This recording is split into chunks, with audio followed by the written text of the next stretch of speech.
네, 인사드리겠습니다. 안녕하세요. 네, 많이 무더워졌는데 또 이렇게 시원하게 또 에어컨도 나오는 이런 공간에서 청년분들과 함께 말씀 교제 나누고 시간을 함께 할 수 있다는 것만으로 정말 감사가 되고 감동이 되었습니다. 아까 집회 전에 들으신 분도 있겠지만 어떤 분이 저한테 막 이렇게 큰 소리로 청년이야! 이렇게 저한테 소리를 주시면서 너무 기분이 좋더라고요. 그러면서 아직은 그래도 좀 이렇게 아닌가? 네, 아무튼 네, 청년분들과 함께 시간 나눌 수 있는 이런 참 특권이라고 생각이 들어서 이 시간이 더욱더 귀하게 생각이 되었습니다. 우리가 이제 요한계시록 말씀을 읽어오고 있는데 이제 마지막 단계에 이제 다가오고 있습니다. 19장입니다. 19장 함께 펴서 오늘 우리 주님께서 감사합니다. 우리에게 주시는 말씀을 함께 묵상해 보면 좋겠습니다. 우리가 지금까지 앞선 사회자 형님도 말씀해 주셨지만 이 성경책은 그냥 우리와 관련이 없는 얘기가 아니라 우리가 속해 있는 이 세상, 또 저와 여러분이를 다 포함한 우리 인간을 향한 하나님의 시작과 끝을 말씀해 주고 있는 하나님의 말씀입니다. 그래서 이 말씀을 읽을 때 이게 정말 세상이 이렇게 시작이 되어서 이렇게 흘러가는구나, 그리고 이렇게 결말을 맞이하게 되는구나라는 이와 같은 이야기를 우리가 보면서 현재 우리가 살아가는 이 삶에 대한 관점을 얻게 되고 또 통찰을 얻게 되는 것입니다. 주님께서 그냥 미래에 일어날 일이니까 내가 거기에 있지 않을 것이니까 나와 상관없는 얘기가 아니라 하나님이 우리 이 세상을 향해 또 저와 여러분을 위해 준비하신 마지막 결말, 이거를 우리에게 주시는 이유와 목적이 있는 것이거든요. 그래서 오늘도 늘 그렇지만 이 마지막 특별히 이제 하이라이트 같은 말씀이거든요. 하이라이트. 이 말씀을 보면서 함께 상고해 보면 좋겠습니다. 1절 한번 읽어보겠습니다. 11절입니다. 이제 19장 11절부터 20절 끝까지 읽도록 하겠습니다.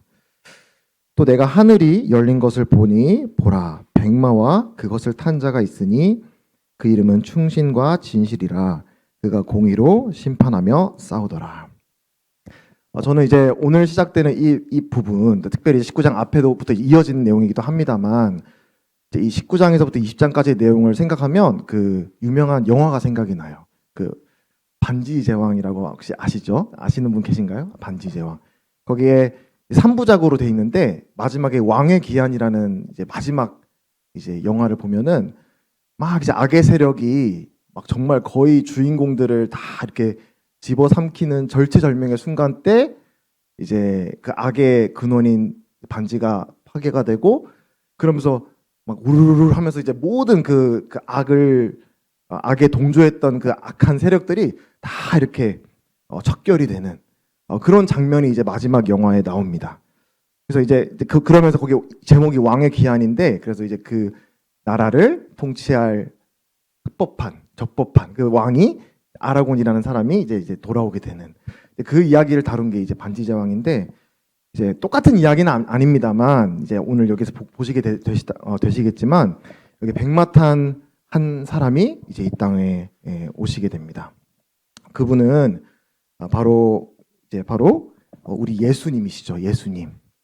예수님께서 구약 때부터 이 땅의 통치자로서, 그리고 이 땅의 죄와 사망으로 망가진 이 세상을 바로잡기 위한 하나님의 마음을 실행할 사람, 실행하실 왕, 하나님께서 예비하셨거든요. 그분이 바로 메시아, 그리스도이신데 그분이 오실 때가 있는 거예요. 바로 그때가 오늘 오시게 되는 바로 19장 11절 이 순간인 것입니다.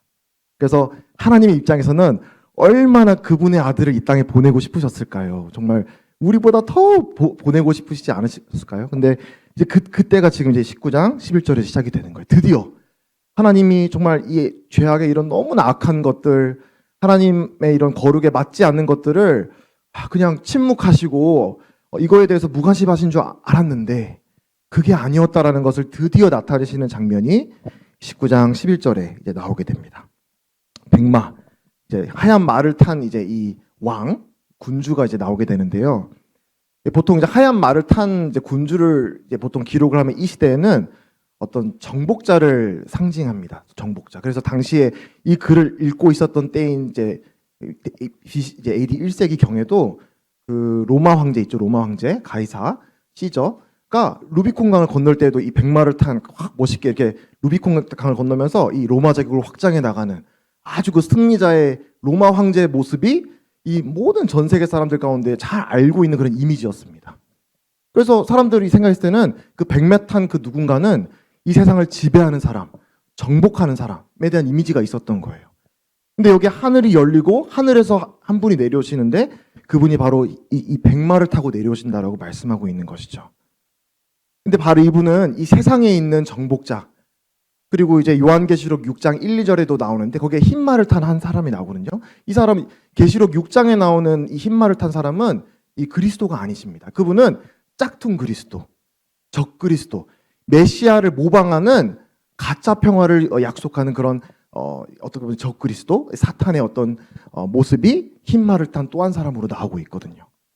그 사람은 면류관과 활을 든 사람이라고 말을 하고 있습니다. 면류관은 승리를 뜻하고 활 같은 경우는 이제 이 무지개 모양이어서 이 거짓 평화를 약속한 이제 군주를 뜻하게 되는데요. 실제로 이제 7년 대환란 시간 동안에 이 적그리스도가 막 무조건 이 폭정을 일삼는다고 말씀하시지 않아요. 이거 보면은 이제 그 다음 말이 나오는데 그 다음 말에 화평을 제하여 버린다. 그 앞에 흰 말이 나오는데요. 그 흰 말 다음에 나오는 붉은 말은 화평을 제하여 버린다. 다시 말하면 화평의 시기가 있는 거예요. 화평의 시기가. 흥미로운 것이죠.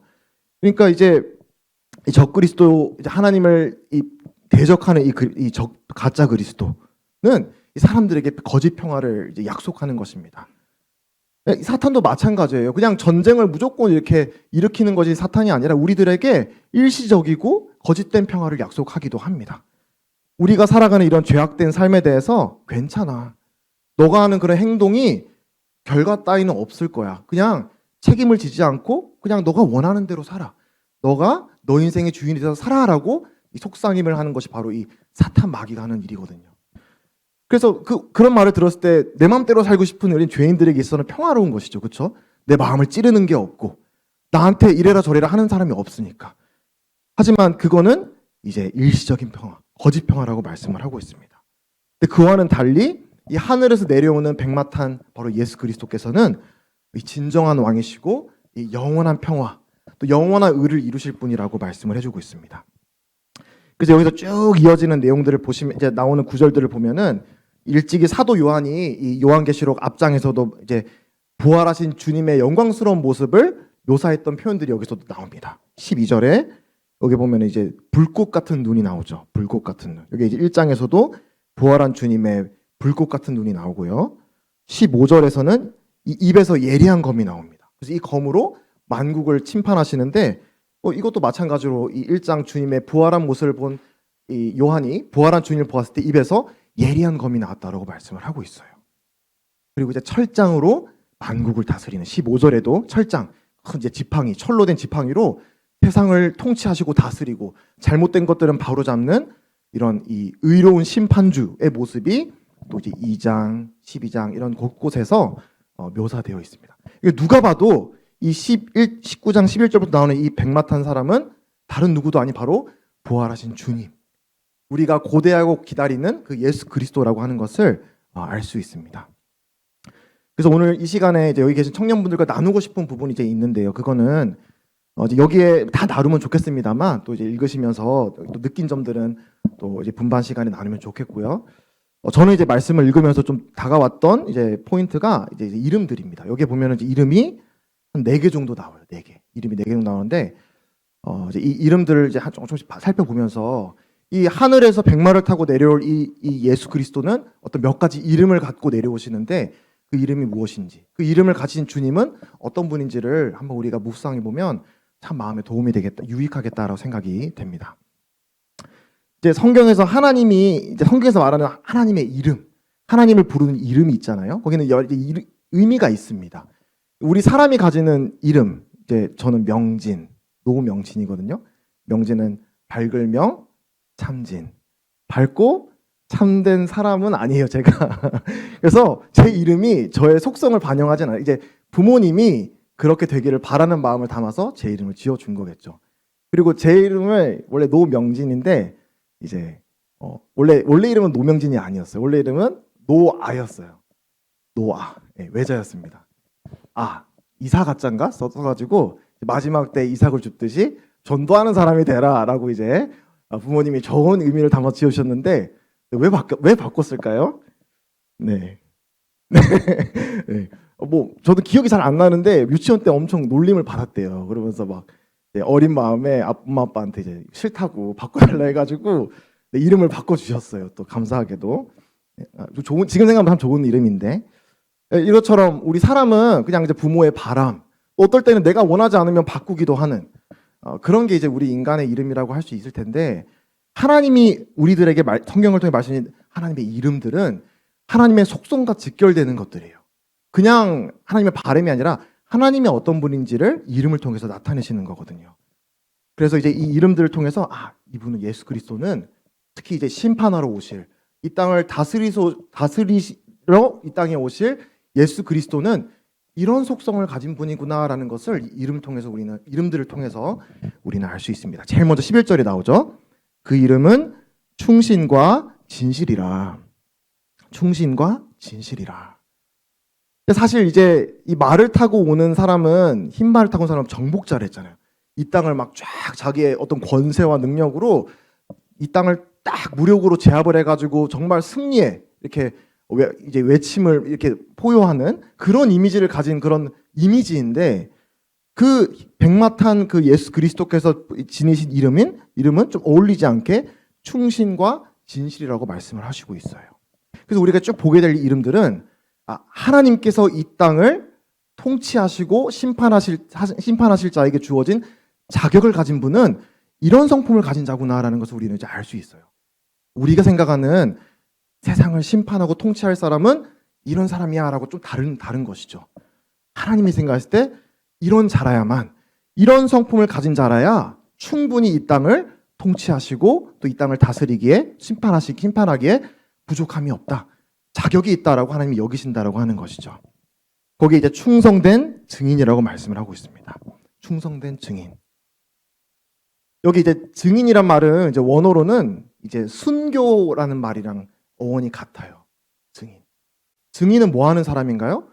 뭔가 내가 목격한 거, 내가 알고 있는 사실을 다른 사람들에게 증언하는 거잖아요. 그렇죠? 나타내는 것입니다. 근데 그래서 그 단어에서 나온 말이 순교인 거예요. 순교라는 말이 결국은 뭐냐면 그 진실을 말하는 데 있어서 내 목숨, 나의 이런 안전과 이런 나의 모든 것들이 위협을 받는다고 할지라도 내가 본 거, 내가 알고 있는 그 진실은 변함이 없으니까 그 내 목숨을 바쳐서라도 그거를 증언한다라는 데서 나온 게 바로 이제 이 순교라는 말인 것이거든요. 그래서 우리 예수님께서 하시는 일이 무엇이냐? 바로 충성된 증인으로서 오셨다라고 말씀을 하시고 있습니다. 이 주님의 충성된 증인의 모습은 하나님의 원수인 사탄 마귀와 정반대의 모습인 것을 우리는 보게 됩니다. 요한복음에도 이렇게 말씀을 하세요. 사탄 마귀를 일컬어서 그는 처음부터 살인한 자요 거짓말쟁이다. 진리가 그 속에 없으므로 진리에 서지 못하고 거짓을 말할 때마다 제 것으로 말한다라고 우리 예수님께서 사탄은 이런 자라고 말씀을 하세요. 살인하는 자, 거짓말쟁이. 그래서 우리가 오늘 보게 되는 계시록 19장 본문도 20절에 보시면 이 19장 20절에 보시면 중간에 짐승이 잡히고 그 앞에서 표적을 행하던 거짓 선지자도 함께 잡혔으니 이는 짐승의 표를 받고 그의 우상에게 경배하는 자들을 표적으로 미혹하던 자라. 이 둘이 산채로 유황불 붙는 곳에 던져지고 여기에 이 심판을 받는 사탄 마귀의 이 권세자들을 일컫는 말들을 보면은 거짓 선지자 그리고 그들이 하는 일들은 미혹하는 일이라고 말씀을 하십니다. 20장 3절 무저갱에 던져놓고 잠그고 여기에 이제 옛 뱀 사탄 마귀를 무저갱에 하나님께서 던져 넣으시는데 그 위에 임봉하여 1000년이 차도록 다시는 만국을 미혹하지 못하게 하였는데 그 후에는 반드시 잠깐 노리라. 이제 하나님이 1000년 동안 하나님의 왕국을 세우시기 위해서 사탄 마귀를 무저갱이라고 하는 어떤 하나님의 어떤 구치소 같은 곳에 잠그십니다. 근데 그렇게 하시는 이유가 목적이 뭐냐라고 했을 때 만국을 미혹하지 못하게 하도록. 다시 말해서 사탄 마귀가 이 땅에 하는 이 일은 바로 미혹한다라고 하는 거예요. 속이는 거. 그리고 천년이 끝날 때 잠깐 놓이게 된다라고 말하는데 20장 7절 8절. 그래서 하나님 말씀대로 이 천년이 끝나고 나서 사탄이 잠깐 놓여요. 천년이 참에 사탄이 그 옥에서 놓여 나와서 땅의 사방 백성 곧 곡과 마곡을 미혹하고 모아 싸움을 붙이리니 그 수가 바다의 모래 같으니라. 그래서 사탄이 계속 나오는 말이 뭔가요? 미혹하고 속이고. 지금도 이 사탄이 저와 여러분을 향해서 또 믿지 않은 사람들뿐만 아니라 모든 이 세상을 향해 할 수 있는 유일한 일은 속이는 거예요. 어떤 사람이 그런 얘기를 했다 그래요. 이 사탄이 우리의 영혼을 멸망시키기 위해서 할 수 있는 유일한 일은 속이는 것밖에 없다고. 사탄이 할 수 있는 최고의 방법은, 최후의 어떤 방법은 속인다라고 하는 거예요. 미혹하는 거. 그래서 우리 믿는 사람은 미혹당할 수 있을까요? 네. 성경에서는 우리 믿는 사람도 미혹당할 수 있다라고 말씀을 하세요. 믿지 않는 사람도 사탄에게 미혹당해서 살아갈 수 있는 것이고요. 그래서 이 사탄의 미혹, 여러 가지 방법을 쓰거든요. 난 사탄이요, 나를 숭배하시오, 이렇게 우리를 속이는 게 아니라 정말 교묘하게 우리가 죽고 난 이후에 영혼의 세계가 없다라고 우리를 믿게 만든다던가, 이 땅의 세계가 전부인 것처럼 우리를 막 부추기고 충동시키고, 내 옆에 친구가 또 옆에 있는 동료가 이렇게 살아가면은 나도 거기에 맞춰서 그 수준에 맞춰서 살아가려고 노력하는 게 내 인생의 가장 중요한 목적인 것 마냥, 또 그것이 내 마음에 어떤 마음과 진정한 행복을 줄 수 있는 것 마냥 우리의 마음을 충동시키는 거예요. 그런 일을 사탄 마귀가 한다라고 하는 것이죠. 근데 이제 이 사탄의 미혹에 대항할 수 있는 이 좋은 방법은 오늘 우리가 봤던 이 사탄을 심판하러 오시는 우리 백마탄 예수 그리스도의 모습을 가리키는 첫 번째 이름. 그 이름은 충신과 진실이라. 진실을 우리를 위해 증언하시는 그분을 바라보는 것이 이 사탄의 속삭임을 대항할 수 있는 가장 좋은 방법입니다. 내 지혜를 짜서 이 사탄 마귀를 대적하려고 하는 게 아니라 충신과 진실이라고 하는 이름을 가지신 분을 바라보는 거예요. 그분이 뭐라고 말씀하시는지를 귀를 쫑긋 열고 귀 기울여 듣는 거예요. 그게 바로 우리가 정말 미혹이 많거든요. 심지어 저조차도 정말 교묘하게 막 세상의 가치관에 막 물들어서 이렇게 흘러갈 때가 있어요. 이제 금방 또 그런 것들을 뉘우치면 되돌아와야 되는 것인데, 우리 그리스도인들은 사탄이 얼마나 교묘한지 또 마음에 이런 불안을 심겨주고 또 그렇더라고요. 그런데 그런 가운데 우리가 그런 사탄의 미혹을 이길 수 있는 그런 좋은 방법은 우리 이 백마탄 예수 그리스도, 진리를 선포하신 우리 예수님을 바라보고 그분의 말씀에 귀 기울이는 것입니다. 여기 손을 얹으시고 요한계시록 1장 5절 6절을 한번 읽어보면 좋겠습니다. 요한계시록 1장 5절부터 6절 한번 펼치면 감사드립니다. 여기서 요한계시록이 이 계시록의 책을 쓰면서 자신이 이 비전을 자신에게 준 우리 주님을 잘 묘사하고 있는데 5절 6절 함께 읽어보도록 하겠습니다. 시작. 또 충성된 증인으로 죽은 자들 가운데에서 먼저 나시고 땅의 임금들의 머리가 되신 예수 그리스도로 말미암아 은혜와 평강이 너에게 있기를 원하노라. 우리를 사랑하사 그의 피로 우리 죄에서 우리를 해방하시고 그의 아버지 하나님을 위하여 우리를 나라와 제사장으로 삼으신 그에게 영광과 능력이 세세토록 있기를 원하노라. 아멘. 이 계시를 주시고 있는 이 주님을 가리켜서 충성된 증인이라고 말씀을 하세요.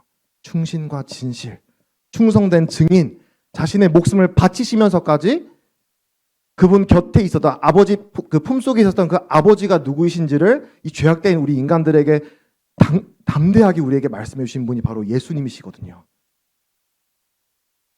앞으로 다시 돌아와서 19장으로 돌아와서 그 앞에 보면은 이제 우리 지난 시간에 봤던 19장 10절에서도 예수의 증언은 예언의 영이라, 우리 주님의 증언에 대해서 말씀해 주고 있습니다.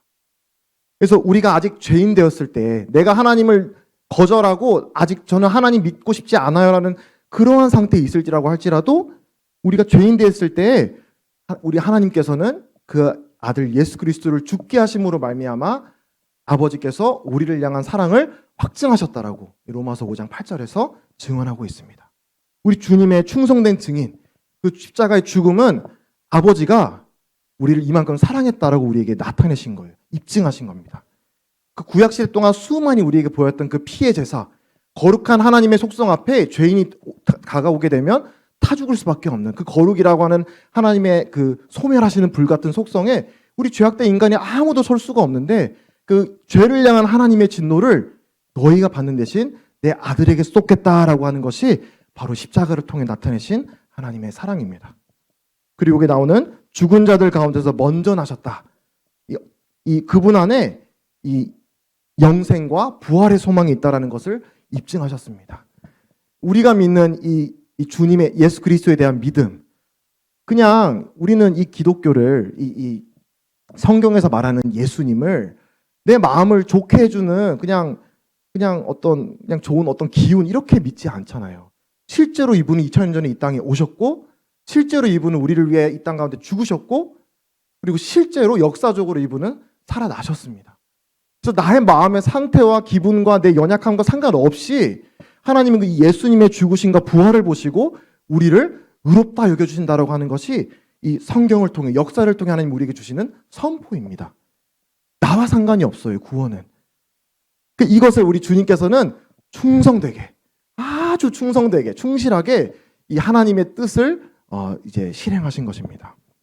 그래서 이 여러 가지 세상의 지혜와 이 철학으로 우리가 이제 미혹이 넘쳐나는 세상을 살아가는데, 이 참된 세상을 살기 위해 우리가 마음에 두어야 되는 유일한 기준은 바로 예수 그리스도이시다라는 것을 기억하시기를 바랍니다.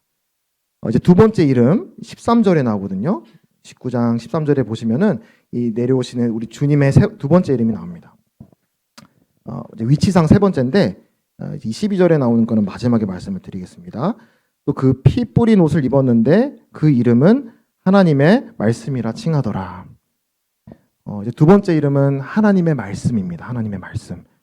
이제 우리가 요한복음을 읽을 때에도 태초에 말씀이 계시니라고 해서 이 땅에 오신 우리 예수님은 그냥 단순한 인간 선지자, 그냥 좋은 스승이 아니라 요한에 따르면, 또 성경에 따르면 하나님이시다라고 말씀을 하세요. 하나님의 말씀. 그래서 이 요한복음 1장에 예수님을 빗대어 말씀하는 것들이 빛 그리고 말씀이거든요. 빛은 어둠을 비추는 것이죠, 그렇죠? 말씀은 그 사람의 의중과 마음을 입술을 통해서 나타내서 표현하는 거잖아요, 그렇죠? 그래서 빛과 그리고 말씀이 나타내는 그런 한 가지 의미는 바로 하나님께서 이 땅에 친인이 나타나셨다, 계시되셨다, 인간의 몸을 입고 하나님의 어떤 분인지를 예수님을 통해 완전히 드러내셨다라고 하는 것이 요한의 증언입니다. 그래서 이제 복음서에서는 이 말씀으로, 하나님의 말씀으로 오신 예수님을 처음 오셨을 때 이 구원자 하나님으로, 하나님이 세상을 이처럼 사랑하사 독생자를 주셨으니 이는 저와 여러분을 이처럼 사랑하사 그를 믿는 자에게는 멸망하지 않고 영생을 얻게 하려 하심이라는 그 약속을 우리에게 주시기 위해서, 우리가 죽을 수는 없으니까, 우린 죽으면 끝이니까 우리 대신 죽게 할 하나님의 거룩한 희생제물, 희생양으로서 우리 예수님을 보내신 것이거든요. 근데 이제 요한계시록에 나오는 이 하나님의 말씀이신 예수님, 이분은 이제 심판주 하나님으로 오시게 되는 거예요. 그래서 우리를 구원하시는 기준도 하나님의 말씀이신 예수 그리스도인 동시에 바로 이 세상을 심판하시는 수단과 기준도 마찬가지로 하나님의 말씀이신 것입니다. 그래서 그 뒤에도 예수님의 입에서 나온 이 말씀으로 세상을 심판하신다라고 말씀이 이제 기록되어 있습니다. 그래서 이 말씀을 볼 때 우리에게 어떻게 적용할 수 있을까라고 생각을 해봤는데, 마찬가지로 저와 여러분도 이제 이 큰 담론, 그렇죠? 이 세상에 일어난 이 큰 담론을 이제 안고 우리가 이 세상 이제 살아가잖아요, 그렇죠? 현실을 살아가는데, 현실을 살아갈 때 우리가 선택을 하고 분별해야 될 일이 많이 있습니다. 그때 가장 중요한 기준이 바로 하나님의 말씀이 되어야 된다라는 그런 교훈을 또 받게 됩니다. 그다음 세 번째 이름이 이제 16절에 나옵니다. 이 19장 16절. 그 옷과 그 다리에 이름을 쓴 것이 있으니 만왕의 왕이요 만주의 주라 하였더라. 여기에 만왕의 왕이요 만주의 주라는 이름을 우리 주님이 갖고 계십니다. 이제 그 이름이 적혀 있는 위치가 이게 나오죠. 옷과 다리라고 되어 있습니다. 그래서 이제 구약 이사야서에서 한 이제 말씀에서는 하늘은 나의 보좌요 땅은 나의 발판이니 너희가 나를 위하여 무슨 집을 지으랴 내가 안식할 초소가 어디랴라고 이사야 66장 1절에 말씀을 하십니다. 하나님의 보좌는 하늘에 있고 하나님의 그 발판이 이제 이 땅이라고 말씀하시는 거예요. 하나님은 이제 영이시니까 육체를 가지신 분이 아니거든요. 근데 이제 결국은 여기서 이 다리, 발이라고 말하는 거는 하나님의 통치의 대상, 발이랑 맞닿아 있는 거니까 하나님의 통치의 영향력이 미치는 바로 그 대상이 이 땅이 된다라는 거예요. 그 다리를 맞닿아 있다라고 하는 것이. 그래서 이 땅에 이제 주님께서는 하나님의 왕국을 세우실 가장 최적의 타이밍에 오신 것입니다. 근데 이 하나님의 나라, 하나님의 왕국, 이거는 단순히 어떤 물리적인 공간을 말하는 경우가 이제 물리적인 공간도 물론 포함을 합니다만 물리적인 것만을 말하지는 않습니다. 하나님의 통치력이 미치지 않는 곳이 단 한 군도 없다라는 것을 말씀하세요. 만왕의 왕, 만주의 주란 이름이 우리 예수님의 다리와 옷에 적혀 있다라고 하는 것은 이 주님의 통치가 미치지 않는 곳이 이 땅 어디에도 없다라는 것을, 이 모든 이 세상을 다스리는 모든 주님과 이 왕들 위에 있는 분이라고 말씀을 하시는 것이기 때문에 이 주님의 통치가 미치지 않는 곳이 없을 만큼 주님은 최고 존엄이시고 그분의 통치 아래 모든 게 있다라는 것을 말해주고 있는 것입니다. 그래서 온전한 의미의 하나님의 나라는 첫 번째, 하나님의 나라를 구성해야 되는 정말 중요한 두 가지가 있어요. 두 가지만 있지는 않겠습니다만 이제 이 말씀을 보면서 생각해 보게 되는 하나님의 나라를 구성하는 제일 중요한 두 가지는 첫 번째, 왕이 있어야겠죠. 자기 백성을 목숨을 다해 사랑하시며 보호하시는 왕이 있습니다. 그분이 지금 백마를 타고 이 땅에 내려오시고 있는 것입니다. 그리고 이 왕만 있으면 되는 게 아니라 하나님의 나라에 있어야 될 또 이제 이루어지는 중요한 두 번째 요소는 왕을 기뻐하고 또 그 왕을 사랑하고 또 기꺼이 자발적인 마음으로 그 왕에게 순종하는 백성들이 있는 곳이 바로 하나님의 나라인 것입니다. 그래서 이 뒤에도 나오지만 20장, 21절에도 나오거든요. 이 하나님의 나라에 합당하지 않는 사람들이 나와요. 하나님의 나라에 합당하지 않는 사람들. 이 심판도 결국은 그 하나님의 왕되심을 인정할 수 없는 하나님의 나라에 그 자리할 수 없는 사람들이 있는 거거든요. 이 7년 대환란 기간 동안에 하나님이 그토록 이 회개하고 뉘우치라라고 하나님께서 말씀하시는데도 하나님의 왕되심을 부인하고 내가 주인데 살아가겠노라고 그렇게 고집을 피우고 있는 인간들이 있는 거거든요. 근데 그런 사람들은 하나님의 나라에 부합하지 않다라고 하는 거예요. 그 사람들이 부합한 곳이 따로 있다라고 말씀을 하십니다. 그래서 이 왕이 이 친 백성을 이제 삼기 위해서 모든 사람들이 인류가 죄 아래 있을 때 이 예수님께서 이 사람들을 통해서 친 백성을 삼기 위해서 이 땅에 처음 오셨잖아요. 근데 그때 이제 예수님께서 십자가에 달리시기 전에 빌라도라고 하는 유대를 다스리고 있던 이 로마 총독에게 이제 이 법정 앞에 서게 됩니다. 그때 했던 말이 이제 로마서 18장 36절, 37절이 나오는데 한번 있으시면 찾아보시면 좋겠습니다. 요한복음 18장 36절, 37절을 한번 읽어보도록 하겠습니다. 예수님께서 이 땅에 왕으로 오셨거든요. 처음. 그때 하신 예수님의 말씀입니다. 이제 빌라도 총독이 너가 왕이냐? 사람들이 말하기를 너가 왕으로 이 땅에 왔다 그러는데 너가 왕이냐라고 하는 질문에 대해서 36절 예수께서 대답하시되 내 나라는 이 세상에 속한 것이 아니니라. 만일 내 나라가 이 세상에 속한 것이었더라면 내 종들이 싸워 나로 유대인들을 넘겨지지 않게 하였으리라. 이제 내 나라는 여기에 속한 것이 아니니라.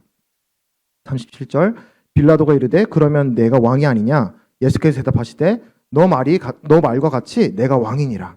내가 이를 위하여 태어났으며 이를 위하여 세상에 왔나니 곧 진리에 대하여 증언하려 함이라. 무릇 진리에 속한 자는 내 음성을 듣느니라. 예수님께서 이제 이 왕국 프로젝트라고 해야 될까요? 이 왕국을 세우시기 위한 큰 뜻을 계획을 세우신 거예요. 근데 이제 마지막 단계 지금 우리가 보고 있는데, 처음에 왔을 때 사람들은 어떤 정치적으로 군사적으로 이 땅을 딱 제압해가지고 예수님이라고 하는 이 어떤 정치적인 타이틀을 구호 아래에서 사람들이 그 앞에 굴복하는 그런 하나님의 나라를 기대를 했을 거예요. 그 생각을 했겠죠. 근데 하나님은 그런 내 나라는 그런 나라가 아니야.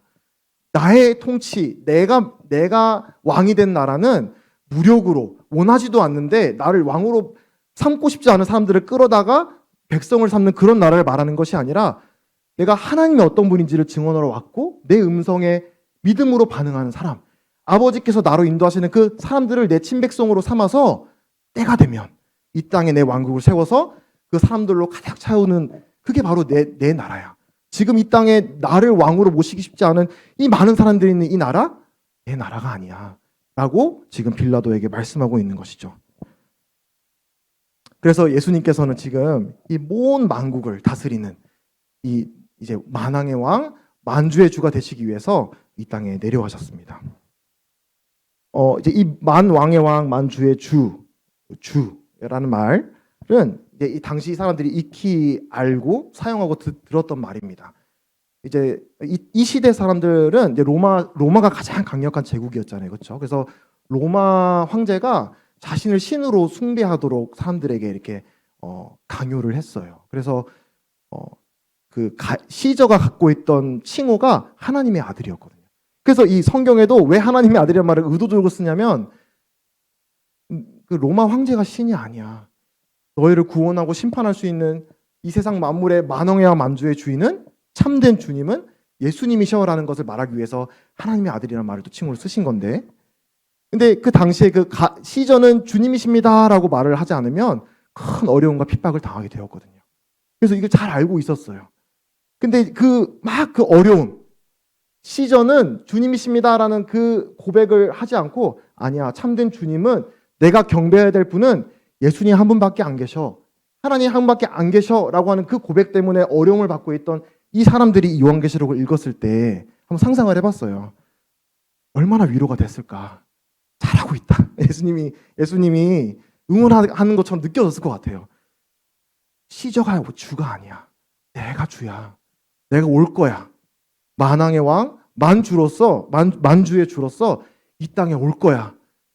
모든 나라가 내 앞에 굴복하는 날이 반드시 오게 될 거야. 라는 것을 이 믿음을 지키고 살아가던 많은 이 그리스도인들에게 마치 응원해 주시듯이 말씀해 주고 있는 게 아닌가 이렇게 생각하게 됩니다. 그래서 우리가 믿고 주님으로 모시는 예수님은 세상 어떤 통치자보다 높으신 분이십니다. 이 땅의 시민으로서 우리가 세상 권세를 인정하고 막 이 세상을 막 뒤집어 엎으려고 하면 안 되거든요. 성경에서는 그렇게 하지 말라고 하십니다. 우리가 해야 될 책임을 다 하지만 그와 동시에 중요한 거는 우리가 1순위로 충성해야 될 대상이 누구시다? 바로 예수님이시다라고 말씀을 하세요. 우리의 충성, 우리 믿는 사람들이 충성해야 될 가장 1순위는 누구다? 어떤 부모님, 교회 장로님, 우리 존중해야죠. 근데 1순위는 바로 예수님이시다라는 것을 우리는 적용하게 됩니다. 이거는 타협할 수가 없어요. 너 그러면 죄야라고 하면은 그건 어쩔 수가 없는 거예요. 그게 실제로 우리가 다니엘에서 보면 보이잖아요.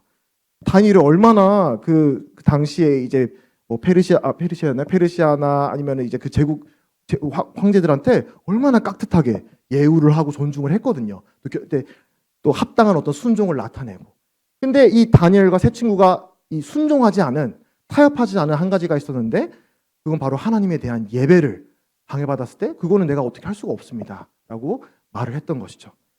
그래서 하나님에 대한 예배, 하나님의 말씀을 순종하는 거, 또 날마다 내가 하나님 앞에 드리는 기도 생활, 이런 거 하지 말라고 했을 때는 제 아무리 높은 이 세계 제국을 제패하는 황제라고 할지라도 그 말을 따를 수가 없는 거예요. 왜?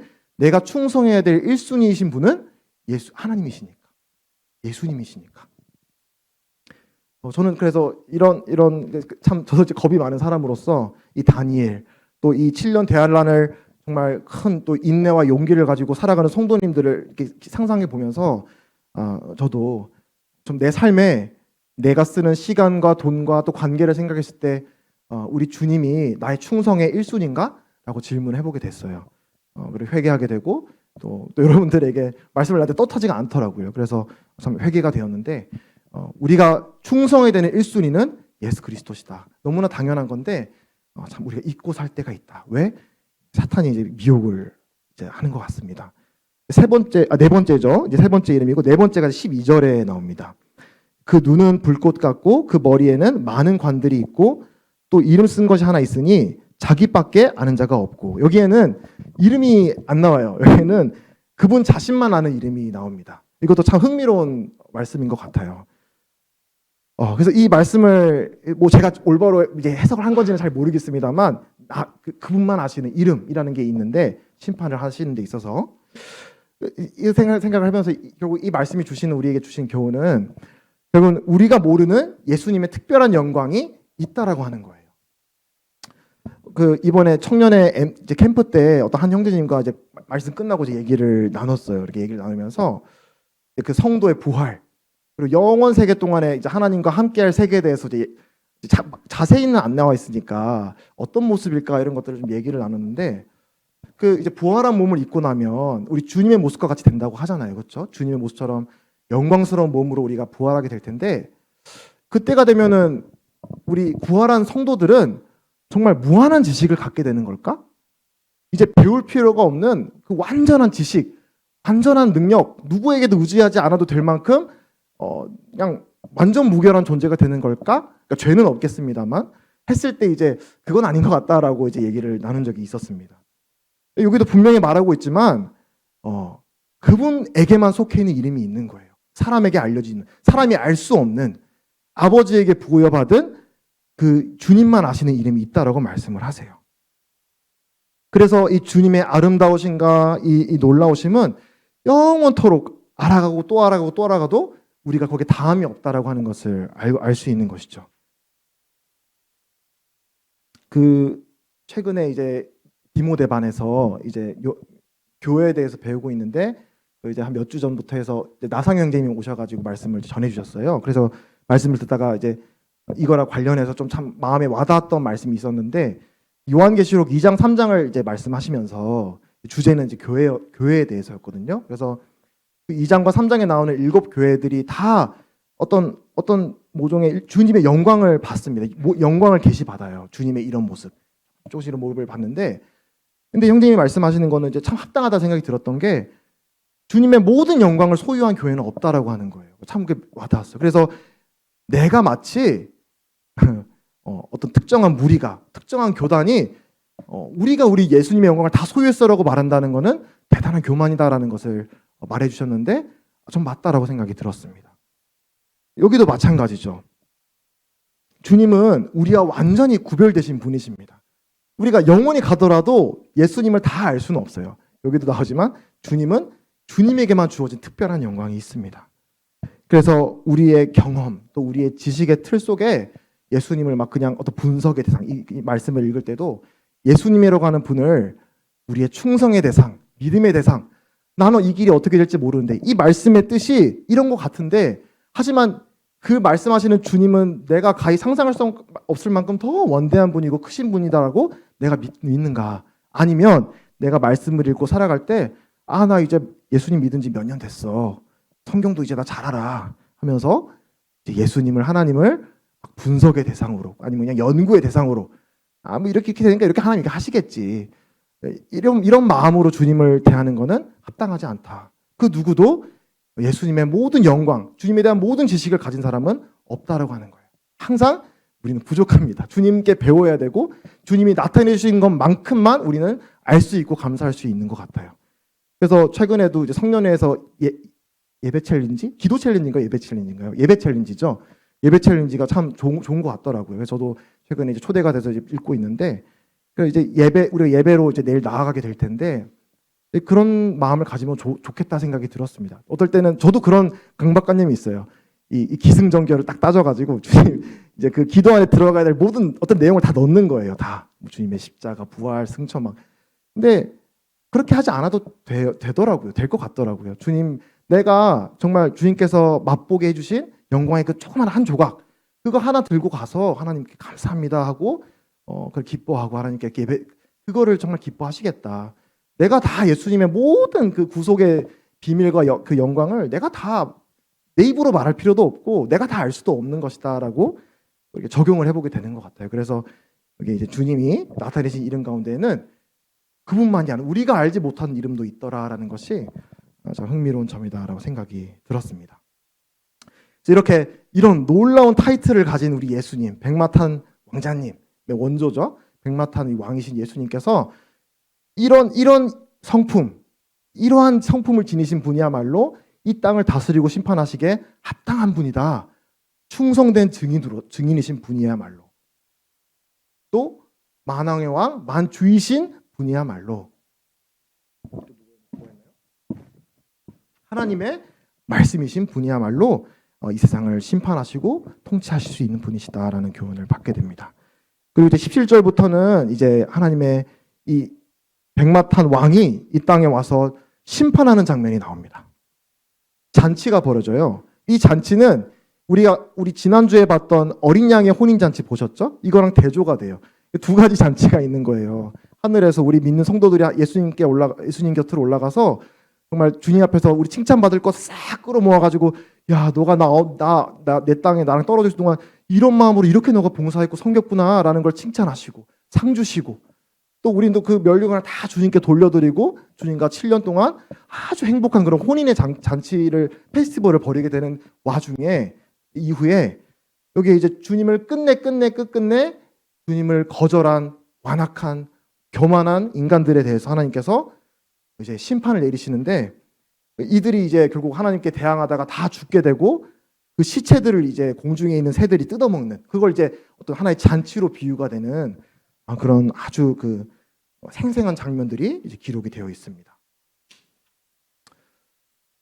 그래서 그리스도인의 고통과 죽음을 아주 기뻐하고 즐거워했던 모습을 우리가 앞서 봤습니다. 그 두 증인이 죽었을 때 사람들이 어떻게 했나요? 그들의 죽음을 즐거워하고 기뻐하여 서로 예물을 보내리라. 이 복음 전하는 사람들이 죽고 핍박받잖아요. 그럼 이 7년 대환란 동안에 이 세상 사람들은 기뻐하고 행복해했어요. 우리 귀에 막 그놈의 심판 얘기하는 사람 드디어 없어졌네라고 하면서 기뻐했던 것이죠.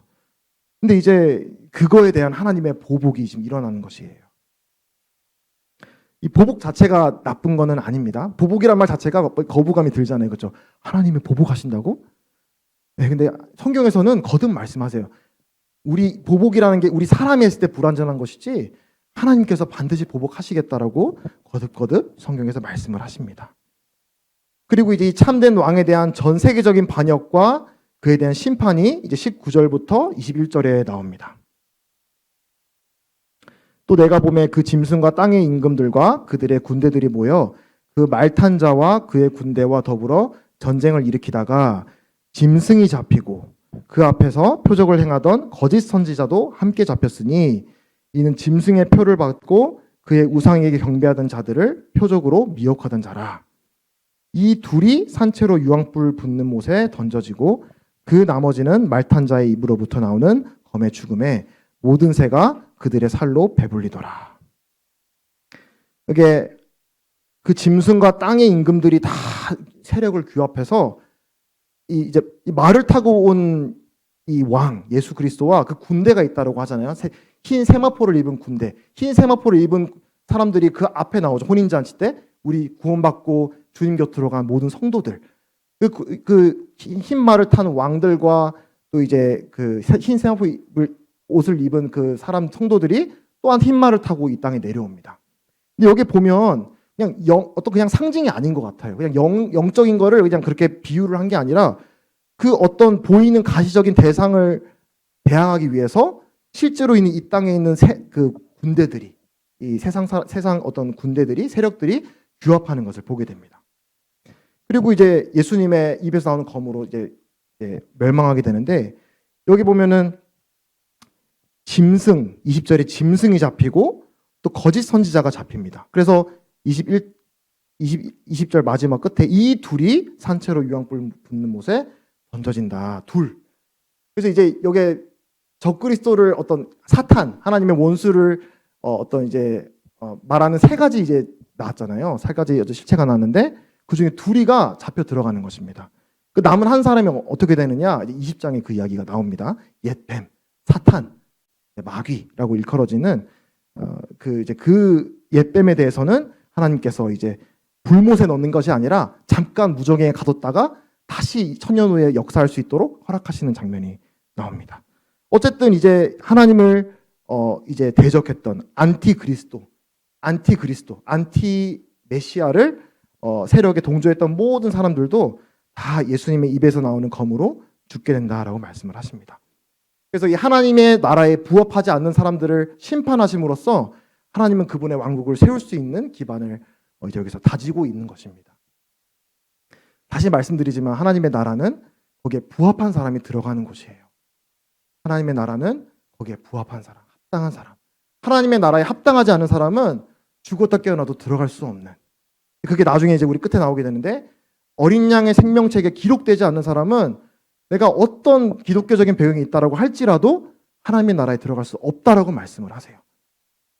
내가 있는 그냥 환경으로 내가 보호받을 수 있는 게 아니에요. 반드시 이 하나님의 나라에 들어갈 수 있는 그런 어떤 부합한 자격을 내가 얻게 되었는가라는 거를 믿는 분들이시겠지만 혹시 아직 믿음을 없는 분들 같은 경우 한번 질문해 보시면 좋겠다 생각이 듭니다.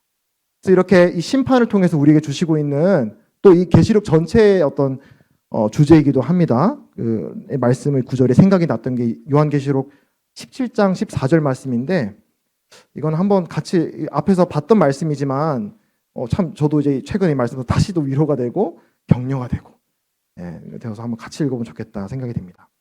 요한계시록 17장 14절 함께 같이 읽어보면 좋겠습니다. 시작. 그들이 어린 양과 더불어 싸우려니와 어린 양은 만주의 주시요 만왕의 왕이시므로 그들을 이기실 터이요 또 그와 함께 있는 자를 곧 부르심을 받고 택하심을 받은 진실한 자들도 이기리로다. 여기 반복되는 단어가 뭔가요? 무슨 말이 반복이 되나요? 여기 이긴다는 말이 반복이 되죠. 그렇죠? 요한계시록이 말하고 있는 주제예요. 이 창세기로 시작해서 요한계시록으로 끝나는 이 성경의 주제이기도 합니다. 내 눈에 보이는 환경이 어떻든지 간에 하나님이 말씀하시는 거는 어린 양은 이기신다. 그리고 그 어린 양과 함께 있는 자들도 반드시 이기리로다라고 하는 것이 저와 여러분에게 주시고 있는 또 시대를 불문하고 주님을 바라고 살아가는 모든 성도들에게 주고 있는 주님의 위안이고 격려입니다. 힘내! 아까 그런 마음이 느껴진다 했잖아요. 계속 말씀을 하시는 거예요. 이 세상이 이기는 것 같아 보여도 이기는 게 아니야. 결국은 누가 이긴다? 어린 양이 이긴다. 그리고 그 어린 양과 함께 있는 저와 여러분들이 그 승리에 함께 할 거다라고 말씀을 하고 있는 것입니다. 한번 따라해 볼까요? 저 원래 이거 잘 안 하는데 이건 한번 같이 해보면 좋겠습니다. 저 한번 따라서 어린 양은 이기신다. 그와 함께 있는 자들도 이기리로다. 아멘이십니까? 네, 아멘입니다. 주님이 이기십니다. 우리 주님이 이기시고 우리 주님과 함께하는 우리 성도들이 이길 거라고 우리 하나님께서는 성경을 통해 말씀해주고 있습니다. 그리고 이제 20장에서 이제 나오는 이야기는 이제 천년왕국이 이제 시작이 됩니다. 그동안 사탄은 미혹하지 못하도록 천년 동안 결박이 돼요. 무적행에. 불못에 던져지는 게 아니라 무적행으로 들어갑니다. 하나님의 뜻이 있는 것 같아요. 저는 이제 이해가 잘 안 됩니다. 아니 이때 사탄도 다 넣어서 이렇게 그냥 싹 없애버리면 되시지 왜 또 사탄은 천년 후에 다시 또 활동할 수 있게 만드실까? 라는 질문은 듭니다만 어쨌든 하나님께서는 완전한 어떤 결과를 만들어내시기 위해서 이제 천년 동안 이 예수님의 의로운 통치를 이루시기 위해서 미혹하지 못하도록 가두십니다. 그리고 천년 후에 주님이 말씀하신 대로 풀려나게 되면서 너무나 이제 흥미롭게도 그 천년 동안 예수님의 의로운 통치와 아주 좋은 것들을 맛본 그 사람들 가운데서도 예수님의 이 왕자를 찬탈하려고 하려는 이 도전이 또 일어나요. 마지막 최후의 반역, 최후의 발악. 여기에 이제 옛뱀이 이제 선두에 설 것이고 그와 함께하는 이제 또 사람들이 있게 되는 것입니다. 그래서 그 사람들이 적지가 않은 것 같아요. 이거 보면은 8절에 이 땅의 사방에서 이 하나님을 미워하는 하나님의 통치를 거부하는 사람들이 이제 이 시온성을 이제 둘러싸고 공격하려고 하는 이 장면이 나옵니다. 그리고 그 도전은 실패하게 되고 하나님이 이제 최후적 다 이제 유황 불못으로 던져 넣는 장면이 이제 10절까지의 말씀이 나옵니다. 그리고 이제 20장 11절부터 15절까지 하나님 앞에 있는 크고 흰 보좌에 대해서 말씀을 하시는데, 여기에 대해서 말씀을 드리고 마무리를 하도록 하겠습니다. 이제 정말 이게 마지막, 이제 하나님의 새 하늘과 새 땅의 어떤 세상이 시작되기 전에 이 악, 죄, 사망에 대한 이런 하나님의 부합하지 않는 것들을 마지막으로 이제 다루시는 장면이 바로 여기서 나오는데요. 저는 이제 여기서 이 말씀을 저와 여러분이 가볍게 여기지 않고 받으면 참 좋겠다는 생각을 갖게 됩니다. 11절부터 15절 좀 길지만 읽어보겠습니다. 또 내가 크고 흰 보좌와 그 위에 앉으신 이를 보니 땅과 하늘이 그 앞에서 피하여 간데 없더라. 또 내가 보니 죽은 자들이 큰 자나 작은 자나 그 보좌 앞에 서 있는데 책들이 펴 있고 또 다른 책이 펴졌으니 곧 생명책이라. 죽은 자들이 자기 행위를 따라 책들에 기록된 대로 심판을 받으니 바다가 그 가운데에서 죽은 자들을 내주고 또 사망과 음부도 그 가운데에서 죽은 자들을 내주매 각 사람이 자기의 행위대로 심판을 받고 사망과 음부도 불못에 던져지니 이것은 둘째 사망 곧 불못이라. 15절 누구든지 생명책에 기록되지 못한 자는 불못에 던져지더라. 여기는 이제 큰 위치는 어딘지 모르겠지만 재판정인 것 같아요. 재판정의 그림으로 이게 이 사도 요한이 보게 됩니다. 그림을, 재판정의 모습을. 이 재판정에는 이제 아시겠지만은 믿지 않는 사람들이 다 여기 있는 거예요. 주님 믿지 않는 많은 사람들이 있는데 그 사람들을 이제 심판하실 하나님이 그 이제 보좌에 앉아 계시고 크고 흰 보좌에. 그래서 그 우리 각 인생에 대해서 최종적으로 우리 인생을 결산하시고 정산하시는 그 분이 있다라고 하는 사실을 이 크고 흰 보좌를 통해서 성경은 말씀해주고 있습니다.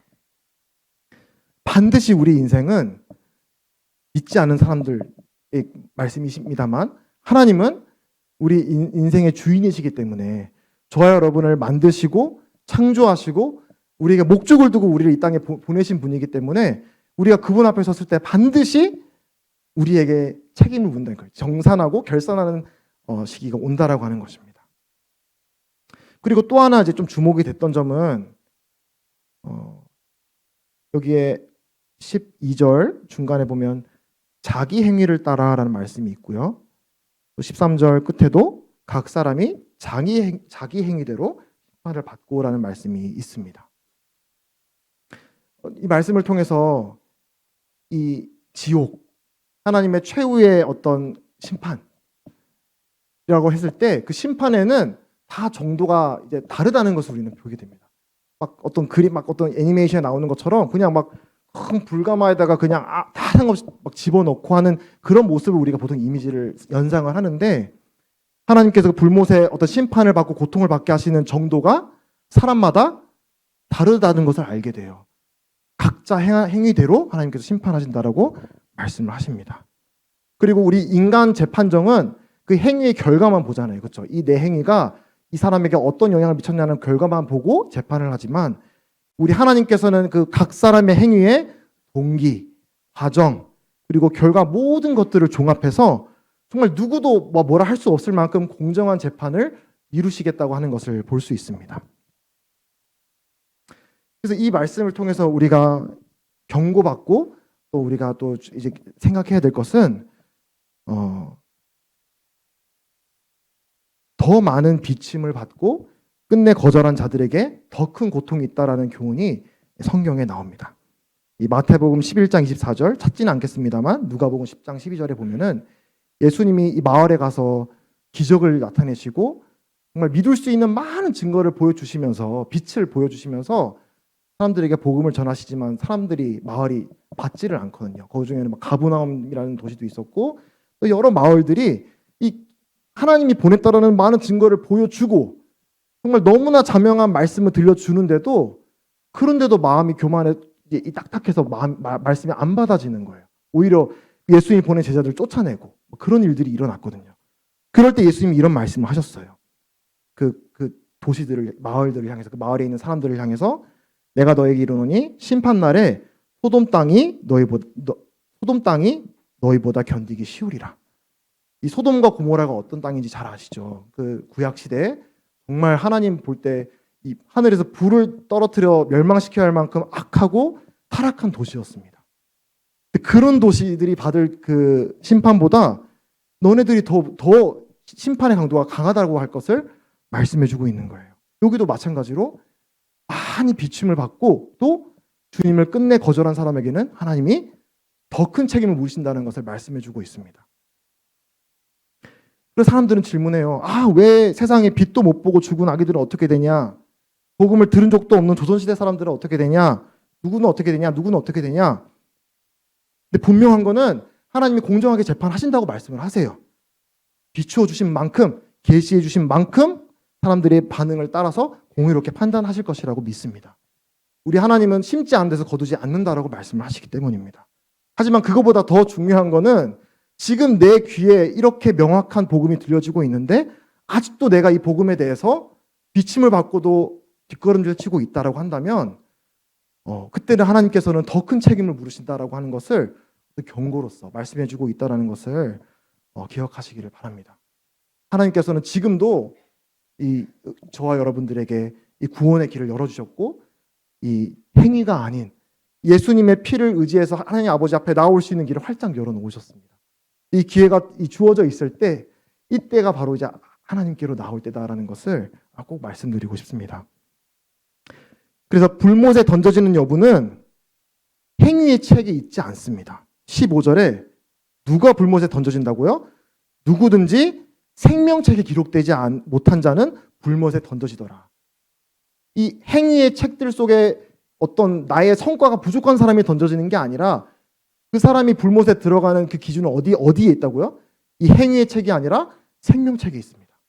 생명책에 기록되지 못한 모든 사람, 누구든지 아무리 선한 삶을 살한 사람이라고 할지라도 이 생명책에 기록되지 못한 사람은 이 불못에 던져진다라고 무시무시한 말씀이죠. 무서워야 됩니다. 이 말씀이 무서운 게 은혜입니다, 사실은. 그래서 내가 정말 구원받고 생명책에 기록된다는 것만큼이나 복된 일은 없다라고 주님이 말씀하시는데, 그래서 우리는 참 이 생명책에 기록됐다는 것만으로도 얼마나 감사하고 기쁜 일인지 모르겠습니다. 그 21장에서도 어린 양의 생명책, 여기에 기록되지 않은 사람들은 하나님의 나라에 결코 들어갈 수 없다라고 또 말씀해주고 있습니다. 그래서 요한복음 3장 16절, 어떻게 그럼 생명책에 기록될 수 있나요? 하나님이 세상을 이처럼 사랑하사 독생자를 주셨으니 이는 그를 믿는 자마다 멸망하지 않고 영생을 얻게 하려 하심이라. 예수 그리스도를 믿는 사람, 이 땅에 오실, 이 땅에 나의 구세주로 오신 예수님을 바라보고 믿는 사람, 또 이 요한계시록을 바라보면서 이 땅의 모든 죄를 심판하시고 이 다스리실 이 통치자 예수 그리스도를 바라보고 믿는 사람, 이 주님을 믿음으로 바라보는 사람이 하나님의 나라에 들어갈 수 있다라고 말해주고 있습니다. 그래서 이제 이렇게 이제 오늘 19장부터 20장까지 이제 살펴보았습니다. 이제 충분하지 않습니다. 저도 제가 받은 만큼만 여러분들에게 나눈 건데 참 정말 이건 중요한 말씀인 것 같아요. 우리들에게 우리 인류 역사의 끝을 우리에게 보여줬다라고 하는 거는 우리 현재 삶을 살기 위해 이게 필요하다는 말이거든요. 필요하다는 말이거든요. 그래서 이 하나님의 원대한 서사의 마지막 이야기는 우리가 현재를 바라보는 어떤 관점을 제공하는 겁니다. 그 카메라 필터 있잖아요. 필터. 사진 찍을 때 필터를 끼면은 그 원 사진은 있지만 그 필터에 그대로 투사가 되어가지고 그 필터가 나랑 합쳐져가지고 이렇게 보이잖아요. 그죠? 카메라 찍을 때. 이 성경 계시록이 마치 그와 같은 게 아닐까 생각을 합니다. 내가 현재를 살아가는데 이 세상의 종말이 어떻게 되는지라는 필터를 통해 이 세상을 바라볼 때 내가 살아가는 방식이 많이 달라지겠다. 내가 어려움을 마주하는 나의 자세가 많이 달라지겠다. 어린 양은 반드시 이기리로다라고 하는 이 하나님의 엄중한 말씀을 믿고 살아간다면 내 삶은 지금보다 좀 달라지겠다라는 것이 또 이 계시록에서 우리에게 주고 있는 교훈이 아닌가 생각이 듭니다. 좀 많이 찾아서 좀 양해를 구합니다만 그 디모데전서 이제 한 구절만 찾고 이제 마치겠습니다. 디모데전서 6장 13절에 있는 말씀을 보고 이제 오늘 말씀을 참 마무리를 하겠습니다. 디모데전서 6장에 보시면은 이제 여기서도 이 사도 바울이 젊은 일꾼 디모데에게 이제 이 편지를 마무리하면서 교회를 이렇게 섬기고 앞으로 주님이 주신 이런 소명을 이렇게 잘 감당하세요. 근데 이걸 기억하면서 그렇게 살아가세요라고 말을 하고 있거든요. 그러면서 디모데에게도 이 마지막에 필터를 줘요. 마지막 말세, 마지막 최후의 종말, 하나님이 우리에게 예비해 놓으신 마지막 그 엔딩, 스토리의 엔딩, 이거를 이제 또 디모데에게 주고 있는데 13절부터 16절, 만물을 살게 하신 하나님 앞과 본디오 빌라도를 향하여 선한 증언을 하신 그리스도 예수 앞에서 내가 너를 명하노니 우리 주 예수 그리스도께서 나타내실 때까지 흠도 없고 책망받을 것도 없이 이 명령을 지키라. 기약이 이르면 하나님이 그의 나타내심을 보이시리니 하나님은 복되시고 유일하신 주권자이시며 만왕의 왕이시며 만주의 주시오 오직 그에게만 죽지 아니함이 있고 가까이 가지 못할 빛에 거하시고 어떤 사람도 보지 못하였고 또 볼 수 없는 이시니 그에게 존귀와 영원한 능력을 돌릴지어다. 아멘. 이 마지막 기약이 이르고 이제 하나님이 이 예수 그리스도를 다시 나타내게 하실 때가 이르게 될 텐데, 그때 나타날 우리 주님의 모습 여기도 나오죠. 만왕의 왕, 만주의 주. 이거를 붙들면서 이렇게 살아라라고 하는 게 이제 그 앞에 나오죠. 11절, 12절. 이 주님의 다시 오심, 마지막 주님을 만날 그때, 주님과 함께 이 땅을 다스릴 그때를 우리가 붙들고 우리가 어떻게 지금 이 세상을 살아가야 되느냐. 우리 지금을 살아가는 성도들은 11절. 오직 너 하나님의 사람아 이것들을 피하고 의와 경건과 믿음과 사랑과 인내와 온유를 따르며 믿음의 선한 싸움을 싸우라. 영생을 취하라. 이를 위하여 내가 부르심을 받았고 많은 증인 앞에서 선한 증언을 하였도다. 여기 나오는 의와 경건, 믿음, 사랑, 인내, 온유, 이 모든 것들은 우리가 성령님을 의지할 때만 우리 삶 가운데 피어날 수 있는 인격의 열매들입니다. 갈라디아에서 그렇게 말씀을 하시고 있죠. 여기 나오는 이런 삶은 성령님이 우리에게 이렇게 살아가도록 힘을 주셔야만 일어날 수 있습니다. 우리의 육신의 힘으로, 내 지혜로, 세상의 어떤 좋은 어떤 기술들로 내가 좋은 삶을 살려고 해서 얻어지는 것들이 아닙니다. 이거는 하나님께서 우리에게 주신 약속의 말씀들을 마음으로 믿음으로 붙들고 성령님이 우리 마음 가운데 힘을 주셔야만 우리 삶 가운데 조금씩 자라가며 피어나는 열매들이에요. 의, 경건, 믿음, 사랑, 인내, 온유, 다 사람을 대하는 것들, 어떻게 사람을 더 섬기고 대하고 이런 것들을 말씀해주고 있죠. 또 12절에 믿음의 선한 싸움, 우리는 지금 믿음의 선한 싸움을 싸워야 된다고 말씀을 하십니다. 많은 증인 앞에서 선한 증언을 하였도다. 우리 주님이 이 땅에 살아가실 때, 아직 주님의 나라가 이 땅에 임하지 않았을 때, 그때 주님의 사셨던 모습 아닙니까? 이게, 그렇죠? 주님은 사랑과 인내와 온유를 품고 이 선한 싸움을 싸우시고 끝까지, 그리고 하나님이 어떤 분인지를 삶으로 끝까지 충성된 증인으로 증언하셨습니다. 그리고 그와 같은 사명을 저와 여러분들에게도 이제 건네주신 거예요. 바통을. 자, 너네들도 이제 살아. 이렇게 주신 건데, 이제 저도 기도 제목입니다. 그래서 저도 마찬가지로 이 말씀을 오늘 계시록을 함께 봤는데, 그냥 어떤 하나의 공부거리, 공부해도 좋은 거지만, 우리가 이제 다시 오실 우리 주님의 모습을 우리가 마음에 그리면서 오늘 내가 어떻게 살아갈까? 나는 어떤 믿음을 가지고 이 땅에 살아가나? 이 사탄 미혹에 계속 우리를 미혹한다는데, 나는 지금 사탄한테 미혹당해서 지금 뭐가 걸림이 있는 게 없는가? 이런 것들을 한번 돌아보시고 또 이제 분반 시간을 나누시면 좋겠습니다. 네, 이상 마치고 기도하도록 하겠습니다. 아버지 하나님 감사합니다. 오늘도 참 이렇게 사랑하는 청년 형제 자매님들 또 이렇게 모으셔서 하나님 말씀 듣게 하시고, 특별히 계시록 말씀을 통해서 주님의 다시 오심을 마음으로 바랄 수 있도록, 믿을 수 있도록 주님 이 시간 허락해 주신 것 감사드립니다. 저에게 주어진 이 삶을 믿음으로 또 주님이 주신 이 소명을 붙들고 잘 살아갈 수 있도록 여기 있는 모든 청년 또 형제 자매님들에게 힘 주시고 또 능력 주시기를 간절히 바랍니다. 이 모든 것 감사드리며 우리 주 예수 그리스도 이름으로 기도했습니다. 아멘. 네, 감사합니다.